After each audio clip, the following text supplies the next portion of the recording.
Fala pessoal, vamos começar agora mais um MatrizCast, o seu podcast de educação. Hoje a gente vai trazer uma história super bacana aqui pra gente falar sobre educação. A gente tem uma grande trajetória aqui que eu tenho certeza que vocês vão adorar e tirar muitos ensinamentos, muitos insights para vocês jovens aprenderem um pouco aqui sobre educação, carreira e mercado de trabalho.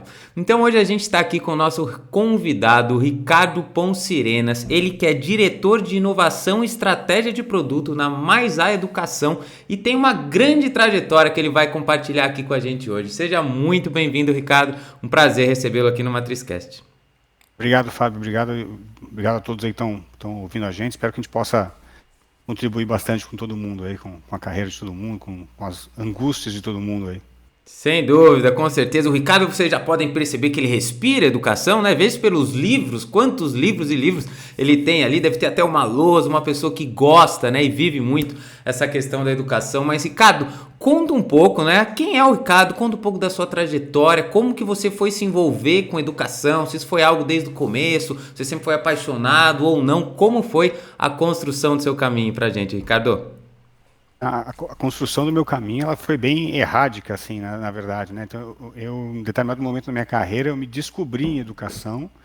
E aí sim eu descobri carreira, descobri esses sentimentos, sabe? Que você olha para um lugar que você está, para uma profissão que você está exercendo ali, que você percebe, aqui tem algo que eu quero construir, que eu quero, enfim, crescer, quero virar um coordenador, um gerente, sabe, crescer na carreira, né? Sim, Mas isso foi, assim, aos 26 anos de idade, né? Então, de lá para 26. cá, assim, dos 17 ali, né? Fim do ensino médio até os 26 anos, quase 10 anos, né?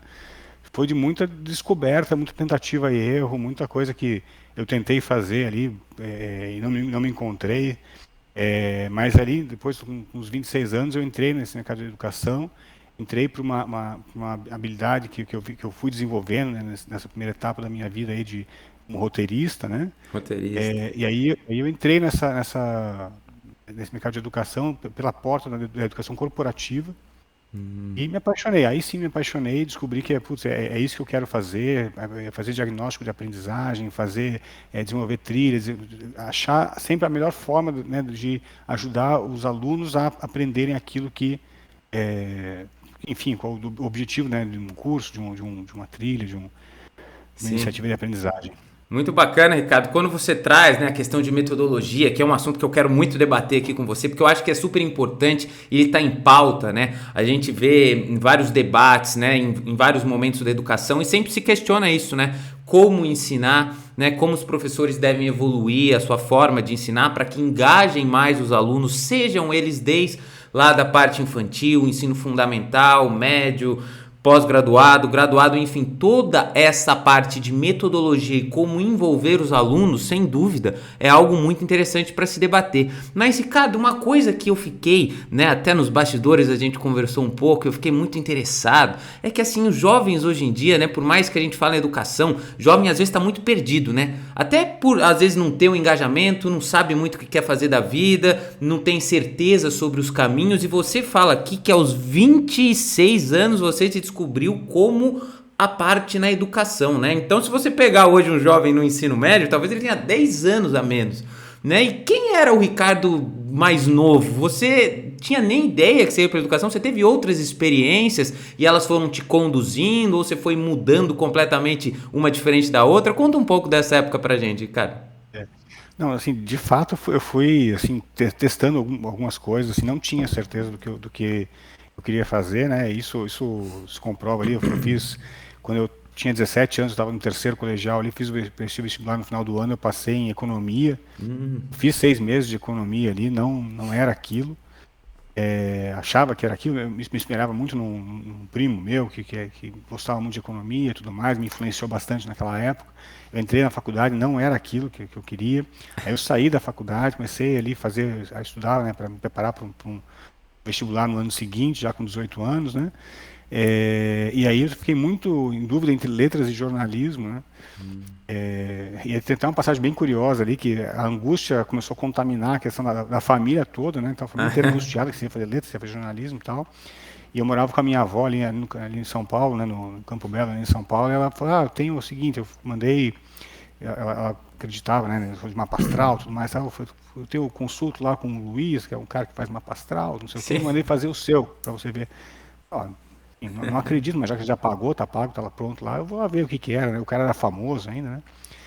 E assim, o resumo da conversa com ele foi uma conversa legal, assim, foi uma conversa Bacana. surpreendente, assim, acho que umas coisas que eu não me arrependo de ter tido, assim, pelo menos para aprender coisas, né? E eu fui muito aberto com ele, falei assim, eu sou muito questionador aqui, não acredito nisso que você está fazendo aqui, mas me explica aí qual é a lógica e tal, né? E o cara teve muita paciência em me explicar, então foi uma conversa bacana. Mas o resumo da conversa era o seguinte, ó, se você for pro lado do jornalismo, você está indo pro lado do dinheiro, assim, você está indo pro lado, sabe, é isso que você está buscando Sim. aqui na sua vida e tudo mais. E se você for do lado das letras, você está buscando mais a parte de ser feliz e tudo mais e tal. Bom, eu fiz letras, eu prestei letras na USP, né, então entrei Aham. na faculdade de letras, fiquei 4 anos lá, estudei, 4 anos, eu brinco que eu estudei letras, né, não me Sim. formei em letras, então foram 4 anos lá na USP, assim, frequentando muito a biblioteca, mas pouco a sala de aula propriamente dita. E Tá. também, assim, era para mim um assunto muito legal, uma coisa muito gostosa de fazer, mas também não era um negócio que, nossa, isso aqui que eu quero, né?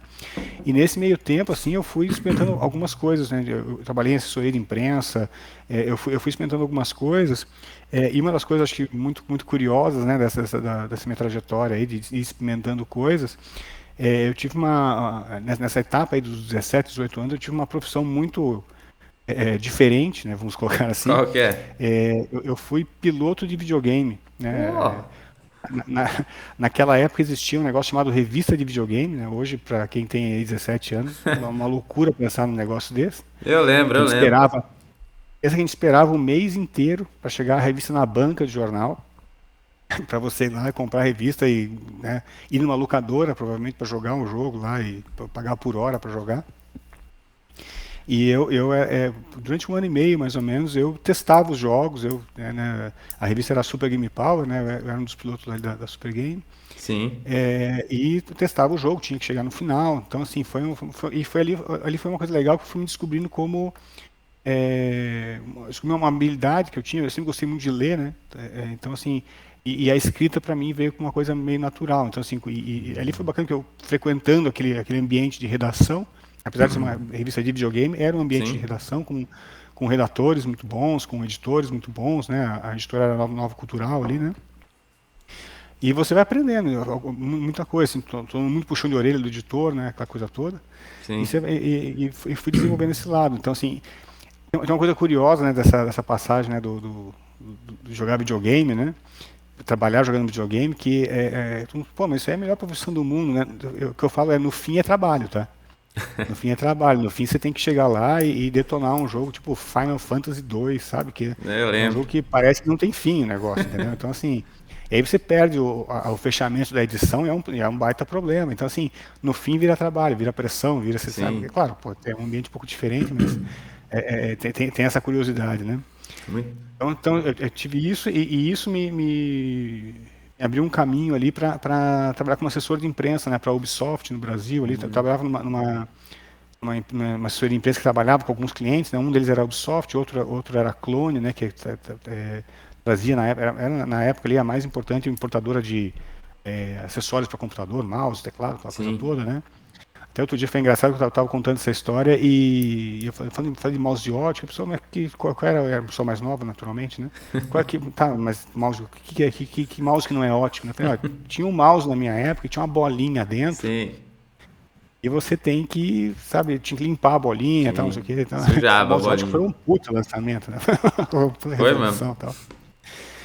E é isso, assim, então assim, ali na Faculdade de Letras eu fui avançando muito nisso, depois trabalhei como roteirista de games né, durante a bolha da internet, de diversos sites, né, de games, de infantis e tudo mais, Sim, criando sim. joguinhos para criança e tal. Trabalhei como produtor e roteirista para pequenos games ali. E aí depois eu descobri que uma coisa que eu sempre gostei muito de acompanhar e tudo mais era o setor de agronegócio. Então eu entrei, né, quando eu já tinha uns 20 e poucos anos ali, já entrei na faculdade de administração em agronegócio.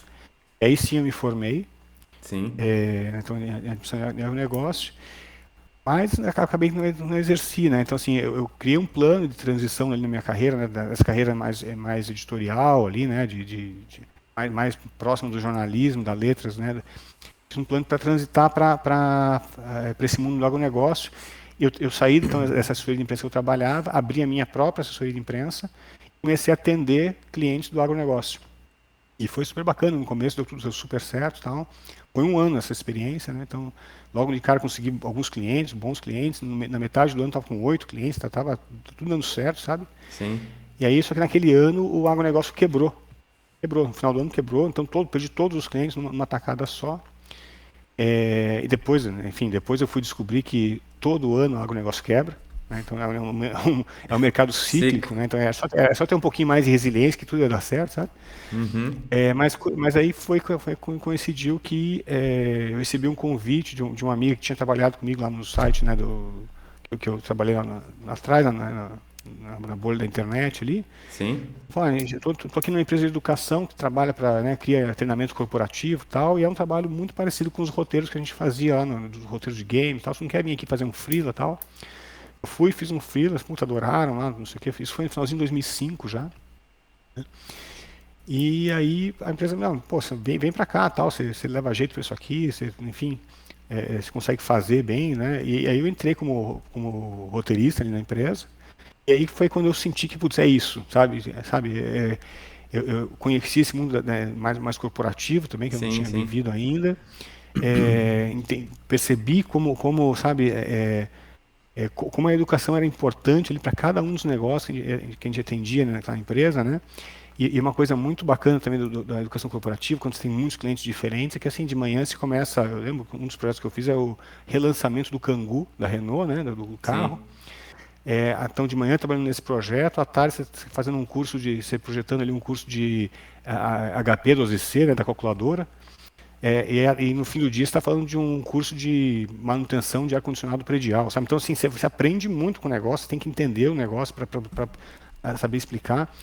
Eu falei, putz, é isso que eu quero fazer, sabe? Assim, ajudar as pessoas tipo, aprender, né, aprender alguma coisa nova. Sim. E aprender alguma coisa nova muito direcionada ao que ela vai usar para, no dia seguinte, melhorar o desempenho dela na empresa, de repente buscar uma promoção, buscar melhorar de vida, né?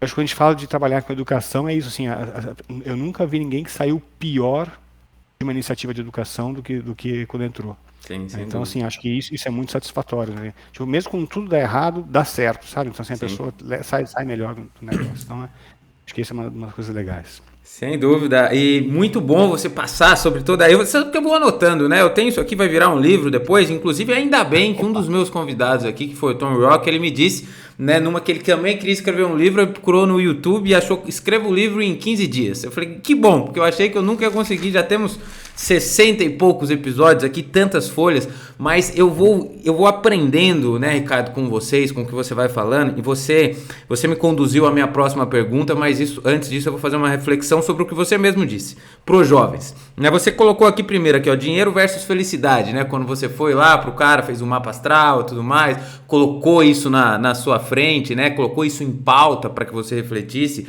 e você lá atrás fez uma escolha que, em tese, né, se o mapa estava certo ali, que você foi pela felicidade, né? Que você foi por uma escolha, não pelo dinheiro. E hoje eu sei que os jovens têm, porque eu tive há 10, 12 anos atrás, também essa dúvida. E eu não fui pela felicidade. Porque quando eu estava escolhendo minha profissão, eu gosto de música.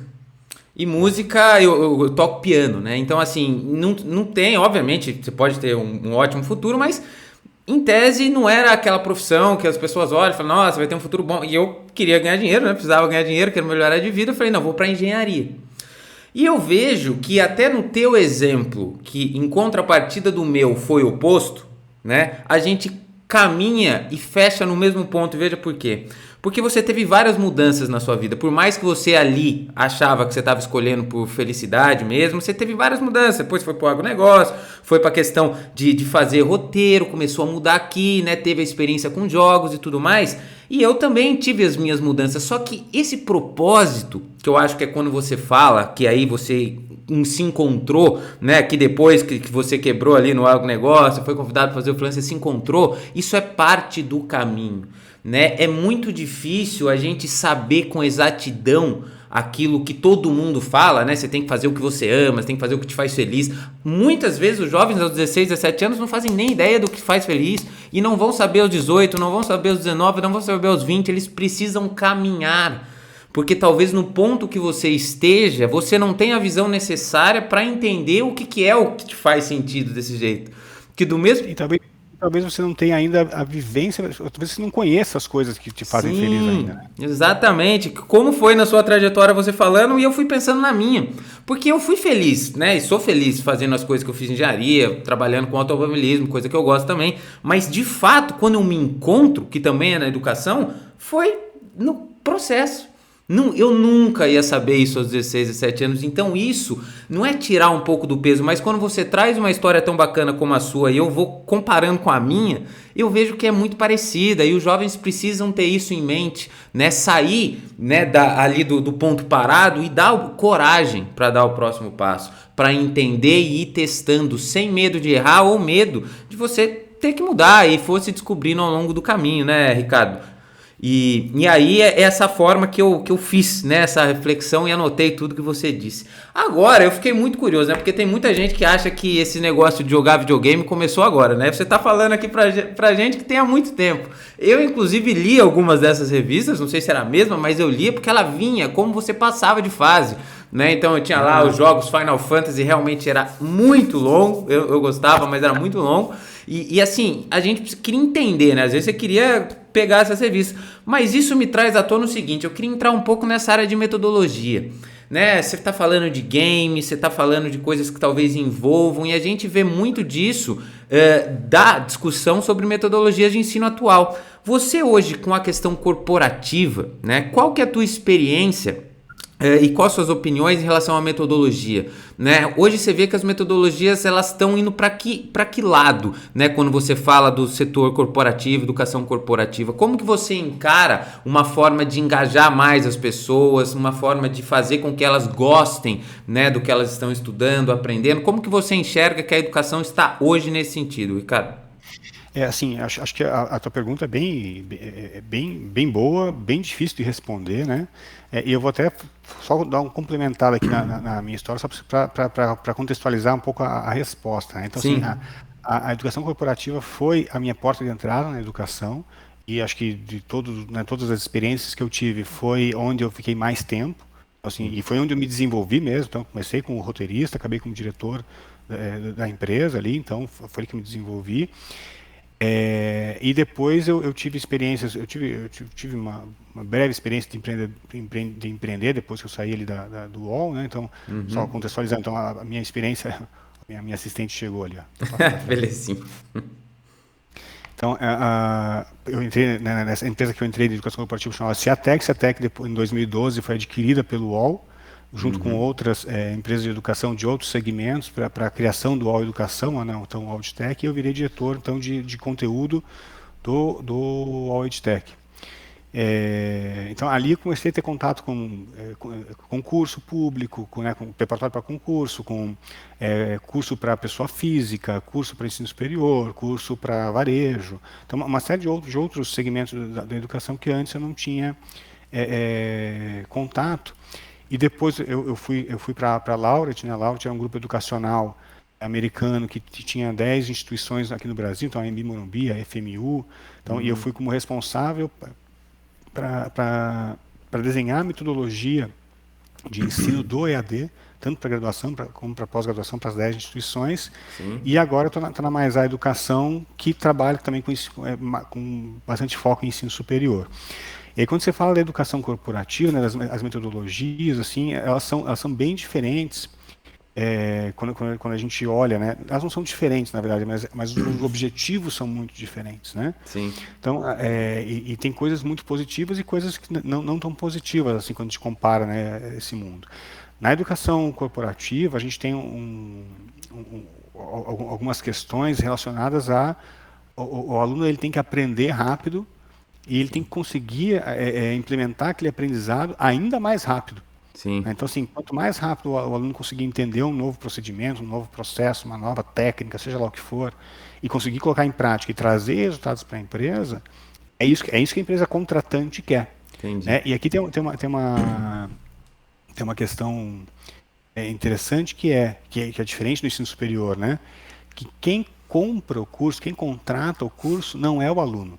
A empresa. Então esse aluno não necessariamente está querendo fazer esse curso. Então você tem, além de você passar um negócio muito rápido ali para ele, você tem que fazer um negócio que ele se engaje, que ele se envolva de um jeito que ele perceba que aquilo era importante, era necessário para ele, né, e tudo mais. E já no ensino superior, você tem que, né, e talvez esse seja um problema grande que o ensino superior tem pela frente, né? O ensino superior você tem um prazo, né, muito grande, então cursos de 4 anos, cursos de 2 anos e meio, né, na pós-graduação um curso de 1 ano. E se você pensa assim, na promessa que o ensino superior faz para os alunos hoje, que é de transformar a sua vida, de te inserir no mercado de trabalho, você pensa assim, mas eu vou passar 4 anos para me inserir no mercado de trabalho, então assim, não é exatamente isso, né? Mas então, assim, você muda um pouco a forma como você tem que lidar com as coisas, né? Sim, sim. E aqui entra um pouco, Fábio, assim, do que isso é uma coisa muito mais recente, de um pensamento de produto, né? Acho que é um fenômeno relativamente recente, né? As áreas de produto, isso começou naturalmente no varejo, né? Começou nas áreas de tecnologia, mas quando a gente olha para a educação reluta um pouco em olhar para os seus cursos como produto, como serviço. Até como uma coisa, não, isso aqui não é produto, isso aqui é educação, sabe? Uma coisa, Sim. uma visão um pouco até ultrapassada, mas quando a gente fala de ter uma visão de produto, o que a gente está falando é, cara, por que as áreas de tecnologia instituíram esses frameworks de produto, essa cultura de produto, né? Sim. Porque essas metodologias, né, esses frameworks, eles privilegiam o usuário. Quando a gente fala de trazer esse contexto, né, para a área da educação, é disso que a gente está falando, de colocar o aluno de fato no centro. De entender, e aqui, Fábio, é onde tem total conexão da educação corporativa com qualquer outro tipo de educação, com ensino superior, com cursos livres, com preparatório para concurso. Entender o aluno, não é entender se ele é homem, mulher, tem 27 anos, né, não é demográfico, sabe?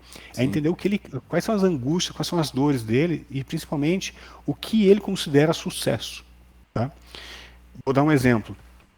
Na pós-graduação, a gente criou alguns produtos de pós-graduação já, coisa que é comum praticamente em todas, né, as análises de persona que a gente faz de pós-graduação. Sim. O aluno que busca pós-graduação está buscando uma mudança de vida. Normalmente é um cara que está trabalhando, tá? Então, demográficos, né? Então, 85% dos alunos de pós-graduação já estão trabalhando. Então, não é um cara que quer se inserir no mercado de trabalho, é um cara que quer ser promovido. É um cara que quer mudar de uma outra empresa melhor, entendeu? Sim. Então, assim, e é isso que a gente tem que entender. Então, como o meu curso, né, não é como o meu curso vai ajudar o cara a ter um certificado, é como o meu curso vai ajudar essa pessoa a conquistar esse objetivo, entendeu? E aí você entende ali que você pode criar coisas em paralelo ao curso para ajudar o aluno a conseguir esse objetivo, né? Assim, por que eu estou falando? Você falando sobre as metodologias da educação, né? Por que eu estou falando disso? Porque é a partir disso que você escolhe a metodologia. O que eu vejo muita gente fazendo, assim, muita gente errando, né? E isso não só na educação, qualquer coisa. Primeiro você olha para as ferramentas que você tem. E aí depois você sai usando as ferramentas. Você quer criar situações para usar aquelas ferramentas. Quando deveria ser o contrário. Qual é o problema que eu tenho? Agora eu vou olhar para minha caixa de ferramentas e vou escolher a ferramenta para resolver aquele problema. Então, e aí você, tem metodologias incríveis agora, né? Metodologias não, mas recursos, né? Como vídeo interativo, vídeo imersivo, muitas coisas nesse sentido. Mas não necessariamente você precisa usar. Então, assim, puxa, claro, assim, se você percebe que aquilo vai ajudar a resolver um problema do aluno, use, ótimo, entendeu? Mas não é por aí. De maneira geral, o que funciona muito, tá? Assim, especialmente na educação corporativa, é você trabalhar ali muito os princípios da andragogia, né? Então, essencialmente, o que isso quer dizer? Quer dizer que eu vou respeitar que eu estou falando com um aluno adulto, e que essa pessoa ela tem uma trajetória de vida, ela tem uma bagagem de vida muito grande, e que eu devo, né, eu como, né, proponente da iniciativa educacional, devo utilizar essa experiência no percurso de aprendizagem. Outro ponto que é importante da pedagogia é o aluno adulto, ele tem que saber por que ele está aprendendo. Ele tem que saber o que ele vai ganhar com isso. Tipo, ele tem que saber. Se ele não souber, ele não vai participar do negócio. E ele tem que gostar, né? Tipo, tá, então é isso que eu vou ganhar, putz, é isso que eu quero. Né? Sim. Muito bom. Ô, Ricardo, eu anotei tanta coisa aqui que eu já tô até confuso com quantas coisas que eu anotei aqui. Tô jogando uma seta para um lado, seta para o outro, mas tão importante, cara. Eu acabei de ter uma aula. Eu acabei de ter uma aula nesse bloco aqui sobre educação. Espero que vocês também. E anotei tantas coisas valiosas. Eu até dei uma risada a hora que eu sorri, na verdade, enquanto você tava falando, porque uma das coisas que você falou aqui que eu anotei, fiz setinha pessoas com pessoas. Acabei de gravar, cara, e eu acho que isso ele transcende a educação, ele vai para qualquer conjuntura da nossa sociedade atual hoje. Acabei de gravar com a Ariane, que ela falando sobre humanização, gestão humanizada. E ela me falou exatamente a mesma coisa que você me falou, só que não na área de educação, na área de líder e funcionário. Na mesma coisa, né? Você falou assim, a gente precisa olhar para as pessoas em vez de olhar para o todo, para os nossos interesses, né? Porque para o aluno aprender, você precisa olhar para os interesses dele, qual que é o objetivo dele, qual que é o sonho dele. Eu falei para ela, eu falei assim, né? Eu escutei uma vez, né, que o líder tem que saber o sonho dos seus liderados. Né, o professor tem que saber os sonhos dos seus alunos. Foi o que você me falou de uma forma, né, geral. Foi exatamente o que você falou e faz todo sentido para que a gente entenda o que você disse. Qual que é o sucesso dele? O que ele quer com isso? Você me deu um dado importante. Eu lembrei de outra coisa que você falou, que a maioria das pessoas que fazem pós, ela quer ou não quer arrumar um emprego. Eu me matriculei ontem numa pós. E eu também não quero arrumar um emprego. Eu quero usar isso que eu vou aprender para... Posso até arrumar um emprego, um outra área ou não, mas não é o objetivo principal. É pegar o que eu já tenho e conseguir outras coisas, fazer programas, fazer um software, conseguir uma parceria com uma empresa. Mas... E aí você fala assim, criar-se métodos, né, dentro, quando você sabe o objetivo, de conectar o seu aluno com o seu resultado, né, o que ele quer. E de fato, essas educações, elas fazem isso, porque elas começam a conectar com empresas. Então, no meio do curso, você faz um casezinho para uma empresa, no meio do curso, ela te conecta com outra, ela te dá networking, que é uma das coisas que eu falo que essas pós-graduações, muitas vezes elas dão muito mais do que o conteúdo, às vezes é o networking. Ela te conecta com as pessoas certas, ela te coloca nos conjuntos certos, né, no meio certo. E você foi me falando isso e de fato eu vejo que é isso que a gente observa nessas mudanças da educação, né? Nessas novas metodologias, nessas novas empresas de educação, nessas novas oportunidades que você vê que tem cada vez mais surgindo junto com a tecnologia, né? Junto com a tecnologia. E isso é muito interessante você trazer isso pra gente, né? Eu concordo em gênero, número e grau, né, no que você falou. E agora você até falando sobre tecnologia, Ricardo, agora eu quero fazer um paralelo aqui. Porque você falou de tecnologia na educação, que é o assunto que eu quero entrar. Só que ao mesmo tempo a gente tinha falado de habilidades, porque hoje em dia, né, eu vou te dar um exemplo, eu estava trabalhando na sala de engenharia, que a gente estava numa corrida, e aí tinha um menino mais novo, e a gente estava com um piloto que não era do Brasil, então falava inglês.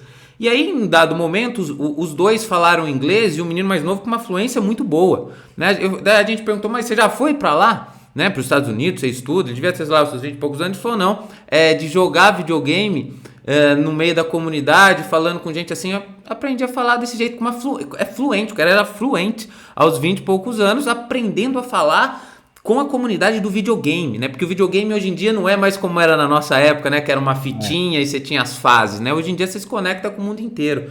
Então essa tecnologia hoje com os mais jovens, você vê até as habilidades dos games, o que você mesmo, você acha que você desenvolveu quando você estava jogando aqueles games e aprendendo? Quais são essas outras habilidades que a gente pode aprender, que os jovens estão aprendendo com a tecnologia, que podem ajudá-lo a desenvolver aí para o mercado de trabalho, para ser um melhor profissional ou mesmo ajudam na própria educação desse jovem? Olha, assim, no nosso tempo ali, no nosso tempo mais ou menos, né, porque acho que eu sou bem mais velho que você, então no meu tempo, né,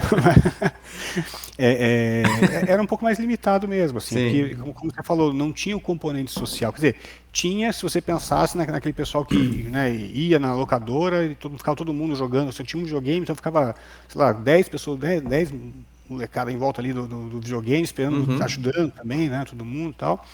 Mas hoje, né, você pega os jogos de hoje, assim, os jogos são sociais, né? Assim, Sim. os jogos que realmente explodem, é, que são os grandes sucessos hoje em dia, eles são jogos sociais.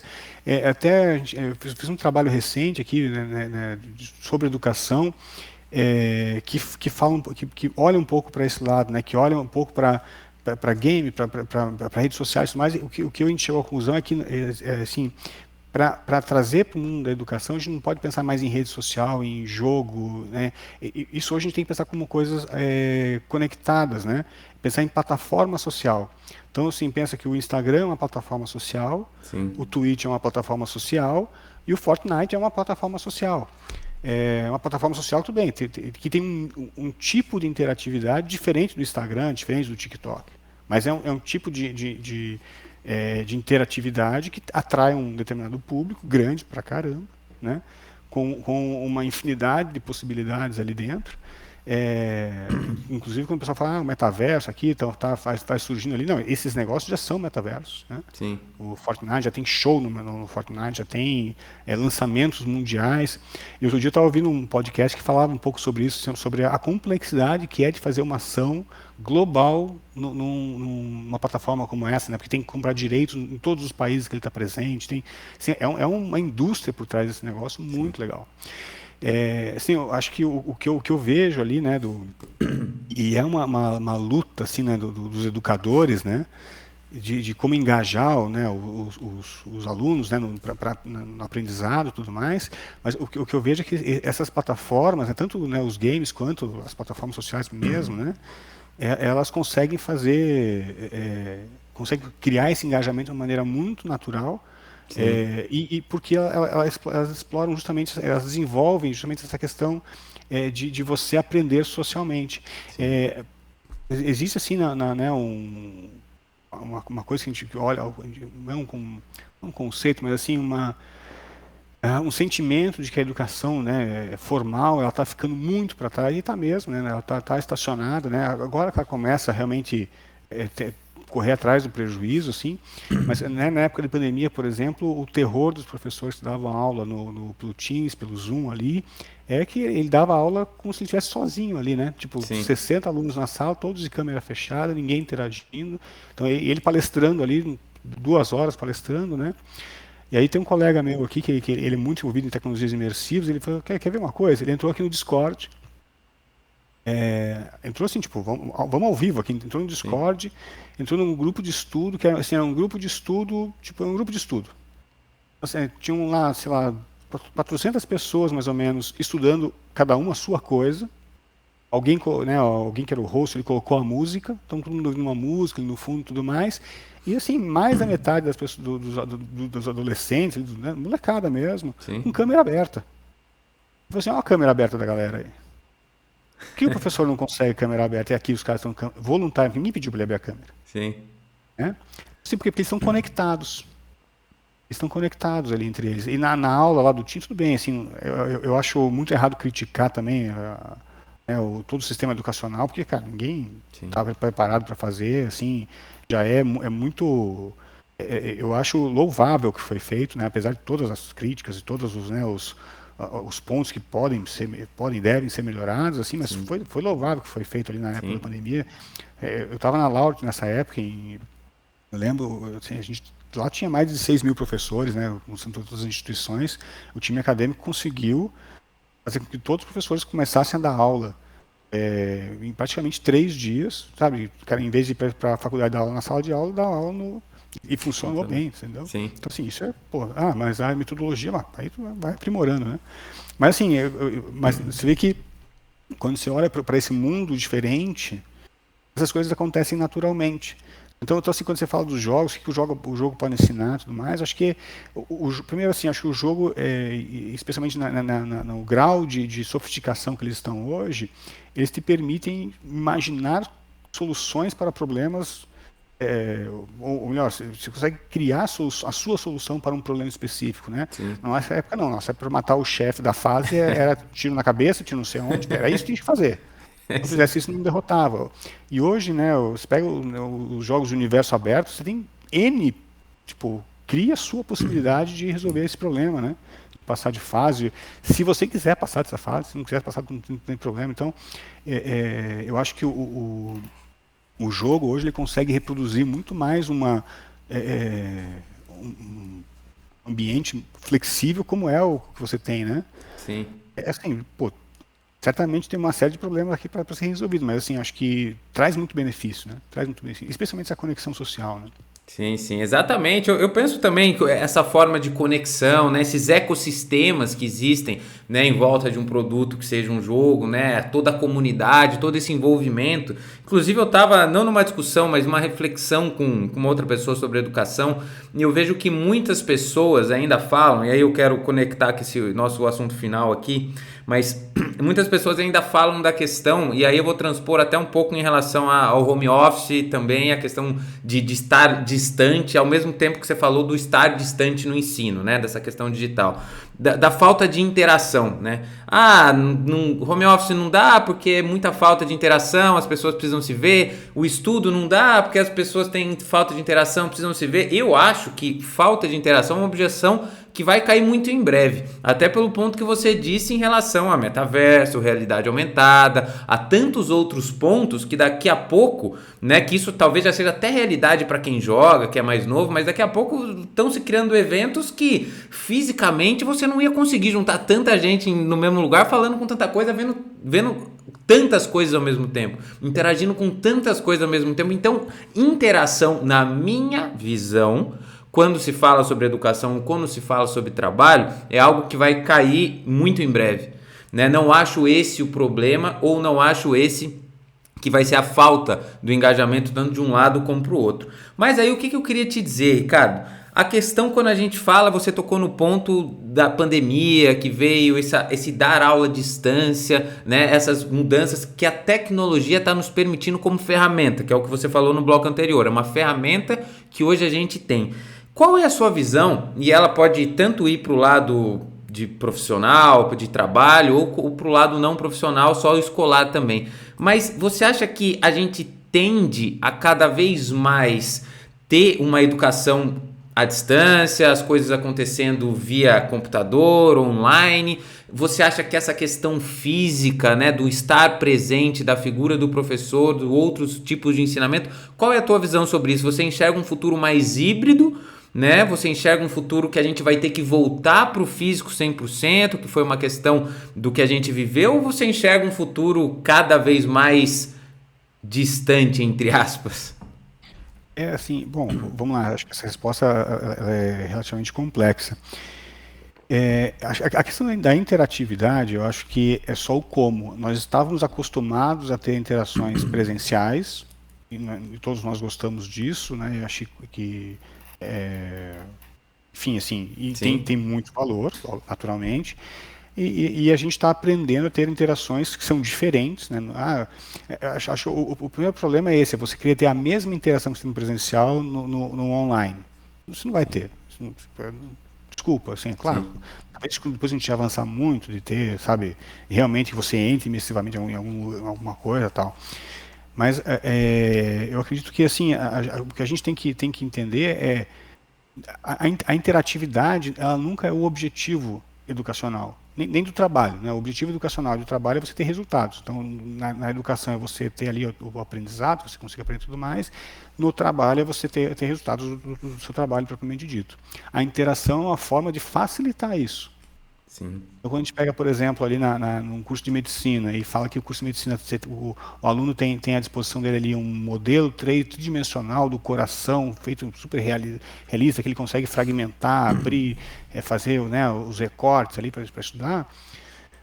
O objetivo não é que ele fique um mestre em saber mexer nesse negócio, é que ele conheça o coração, que ele consiga depois usar esse conhecimento para, enfim, para a carreira dele. Sim. E nesse caso, essa interatividade, né, da tecnologia e promovida pela tecnologia ajuda muito, né? Sim. O ponto é o seguinte: se a gente pensa em relação ao presencial, né, tanto no dia a dia do escritório quanto no dia a dia de sala de aula, encontrar presencialmente com os colegas e com os alunos tem uma função. E essa função talvez fique comprometida de fato no online, né? Eu falo assim, bom, a empresa para a qual eu trabalho hoje, a Mais a Educação, a sede dela é em Porto Alegre, eu fico em São Paulo. Então eu vou para lá 1, 2 vezes por mês, e nessa 1, 2 vezes por mês eu tenho interações presenciais com meus colegas e de fato tem alguns aspectos da vida profissional né, do dia a dia ali do nosso trabalho que avançam muito mais rapidamente do que no online. Sim. Agora, eu trabalho também com um percentual muito grande aqui no meu dia a dia de criação mesmo, sabe? De pensar coisas, de pesquisar coisas e criar modelos, criar frameworks e tudo mais, que eu consigo fazer. Aí é uma coisa muito particular, eu consigo fazer com muito mais facilidade aqui concentrado, sabe? Ouvindo minha musiquinha, sabe? Tipo, desenhando na minha lousa, tipo, Sim. consigo fazer aqui. Então eu acho que é você saber o que fazer nas duas situações. Acho que o grande problema, que é uma falsa discussão, é de você querer simular o presencial no online, né? Ou de você levar as pessoas para o presencial para você ficar fazendo uma palestra. Então, assim, eu acho que o futuro, tanto do trabalho quanto da educação, é ser cada vez mais híbrido, né? E cada vez com mais inteligência, aproveitando os momentos presenciais e os momentos online. Então, assim, usar os momentos online para o que de fato funciona melhor no online e usar os momentos presenciais para o que de fato funciona melhor no presencial. Muito bom. Você me disse uma das coisas aqui, e que pena que eu não estou com a minha caneta vermelha aqui em mãos, porque eu gostaria de dar uma realçada aqui, eu vou realçar depois. Mas o fato eu vou até fazer uma flecha grande aqui para eu não esquecer, porque de fato, Ricardo, eu acho que você falou uma das coisas que eu pelo menos nunca tinha ouvido e ela faz muito sentido. As pessoas querem substituir uma coisa pela outra, e é por isso que elas ficam batendo a cabeça num ponto que ninguém sai do nada. Você não vai substituir o que você tinha no presencial pelo que você tem no online, né? Você não vai conseguir substituir as interações que existiam no presencial pelas interações que existiam no online.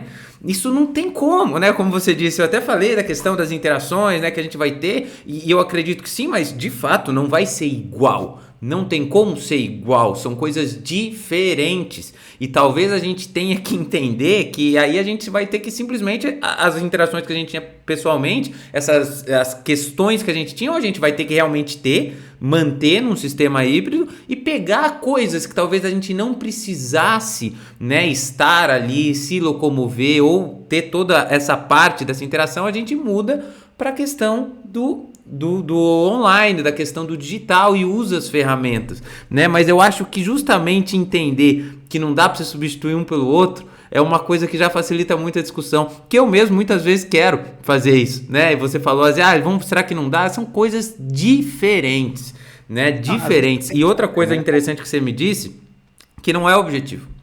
E quando você pensa que isso não é o objetivo, você fala assim, bom, agora eu preciso produzir. Esse é o objetivo, né? Produzir o conteúdo. Então tá, precisa da interação? Não. Vai ajudar? Talvez também não. Posso fazer online? Posso. Faz. Bom, agora qual o objetivo? Talvez seja um debate ou alguma coisa que seja interessante, sei lá, uma coisa que exija interação. Bom, então vamos para o presencial. E aí você consegue mesclar as duas coisas e pegar o melhor de cada um. Eu disse, inclusive, para uma pessoa que eu falei que o problema não está no online, no presencial, o problema está no valor da percentagem que vocês estão usando. Ou é 0% ou 100%, né? E não bate. Porque não tem como você pegar todo um bolo e transferir para o outro e vice-versa, né? São coisas distintas. Então, na minha avaliação, eu também vejo algo híbrido, né? Eu vejo como eu tenho, assim, eu acho que, assim, o conteúdo passado cada vez mais talvez tenha que ser responsabilidade do aluno, como eu aprendi aqui também, que os alunos têm que ser mais protagonistas da sua trajetória de ensino, né? Da sua jornada de ensino. Não adianta a gente ficar culpando escola, metodologia de ensino, professor, nada. Nós somos responsáveis por aquilo que nós aprendemos, né? Eu sou responsável pela minha trajetória de ensino, você foi pela sua, e quem está nos escutando é responsável pela dele, né? Então, assim, partindo deste ponto, talvez a gente consiga utilizar algumas formas, né, de absorver esse conteúdo mais online, mas ainda vai precisar, né, da interação, ainda vai precisar do contato, dos cases, fazer as coisas juntos. Isso aí é algo, pelo menos a forma como eu vejo isso, né, Ricardo? É muito bacana você trazer isso pra gente, falar. Eu aprendi, eu vou ter que ir para a parte de consideração final, porque não cabe mais nada no meu caderno aqui. Eu já estou começando a quase ter que mudar para minha terceira página. Mas, Ricardo, muito bacana tudo isso que você trouxe. Agora, para a gente finalizar, eu gostaria que você desse um recado final para os nossos ouvintes, né, para os jovens que hoje estão aí, né, querendo, né, escolher a sua trajetória, vendo tudo isso acontecer, né, porque eles estão vivendo isso, né, eles viveram, talvez, muitos dos que estão nos escutando, um ensino 100% presencial pro do nada 100% online, para agora um modelo meio híbrido, tentando descobrir a sua vocação. Então tudo que a gente falou eles estão vivendo, né? E talvez, né, isso possa de uma forma acalentar o coração deles e fazer com que eles entendam melhor os próximos passos que eles vão dar. Então qual que seria o seu recado final, Ricardo, para eles? Assim, o meu recado é assim, assim, é um recado de quem passou por, né, por essa angústia aí, passou e teve bons conselhos. Acho que eu tive bons conselhos durante toda, não só do cara do mapa astral, mas, né, da família, de amigos e tudo mais. Assim, acho que um ponto é: tenham paciência, aproveitem, né, o momento que vocês estão vivendo. E tentem aprender com cada uma dessas coisas, né? E assim, tem um outro ponto bem assim importante para a gente ter em mente, que é, especialmente agora, na minha época já aconteceu comigo, mas assim, especialmente agora, talvez a profissão que você esteja procurando, né, a carreira que você esteja procurando, ainda não existe, ainda não exista. Então, assim, paciência, sabe? Assim, procura fazer o que você gosta, procura aprender o máximo que você puder, procura conhecer as pessoas, trocar experiências, e ficar aberto para mudança, né? Acho que uma coisa que na minha trajetória eu posso olhar para trás e entender que isso eu tive muito aberto para mudança foi isso, porque assim, eu trabalhei antes do videogame, eu trabalhei no McDonald's, videogame, sabe? Eu fui office boy, fui um monte de coisa, fui aprendendo um pouquinho em cada uma dessas coisas e aproveitando o momento, né? Então, roteirista, diretor de empresa, né? Então, em cada momento você vai entendendo, e entendendo para onde o mercado está indo, você vai também conduzindo sua carreira, né? Eu acho que um ponto que eu acabei não falando é: nos últimos 10 anos da minha carreira aqui, eu não ocupei nenhum cargo que já existia antes de eu entrar. Assim, todos os cargos, né, de diretor lá do Auditech, depois minha própria empresa, naturalmente isso não é, mas na Laude, como diretor de ensino digital, essa posição não existia. Na Mais A Educação, como diretor de pós-graduação e agora de inovação, essas posições não existiam, elas foram criadas e eu ocupei, né? E em algumas delas eu ajudei a criar. Não, precisamos fazer isso, vou passar a fazer isso a partir de agora. Então, assim, estar aberto à mudança é o jeito mais fácil de você acabar com suas angústias também, assim, porque você sabe que vai mudar. Então, você não fica apegado ao que você sabe hoje, ao que você tem hoje, porque a coisa vai mudar. Muito bacana. Essa aí, talvez a sua carreira ainda nem exista. Isso é fundamental. Eu escutei de um podcast que a gente gravou, né, aqui também, do Zé Almeida. Ele era designer, né? Ele falou assim: as ferramentas, ele falou das ferramentas que você vai usar no seu trabalho ainda não existem. Ele falou: quando eu fiz faculdade, nada do que o iPhone, ele falou, o iPhone estava sendo lançado, né, rede social, tudo começando. Ele fala: hoje eu trabalho, né, com essas ferramentas, né, de um meio corporativo, né, que elas te conectam, questão de reunião, ferramentas automatizadas, elas nem existiam. Mas como é que você vai se preparar para algo que não existe, né? Então você tem que ser aberto à mudança. Eu acabei de gravar também com uma grande pessoa sobre construir carreira, e uma pessoa construiu a carreira no mesmo lugar, né, durante toda a sua trajetória, incrível também, mas mesmo estando na mesma corporação, porque mudar também não significa ficar pingando de um lugar para o outro. Você está mudando dentro do mesmo lugar. Você mesmo está dizendo que está ocupando cargos diferentes dentro da mesma empresa, né? Você está inovando dentro de onde você está. Mas o fato disso, né, que as coisas vão mudando muito rápido, vão mudando o tempo todo, né? A gente vive hoje, né? Eu lembro que quando eu era um pouco mais novo, eu tinha essa ilusão total, de que acabou o ensino, passei na faculdade, agora é só terminar, não estudo mais, aí depois é só trabalhar. Não tem como, né? Você até comentou, né? Você tem uma rotina de estudo diária, eu também tenho, todo mundo tem, porque se a gente não fizer, a gente vai ficar para trás, a gente não vai conseguir se conectar com as mudanças, a gente não vai conseguir ser parte da mudança. Bom, Ricardo, então, muitíssimo obrigado. Só queria que você nos dissesse onde a gente pode te encontrar aí nas redes sociais, como é que a gente consegue falar com você, se alguém quiser saber um pouco mais do seu trabalho, como que a gente te encontra, como a gente entra em contato. Eu vou deixar depois os links que você me falar aqui na descrição desse episódio também. Não, maravilha.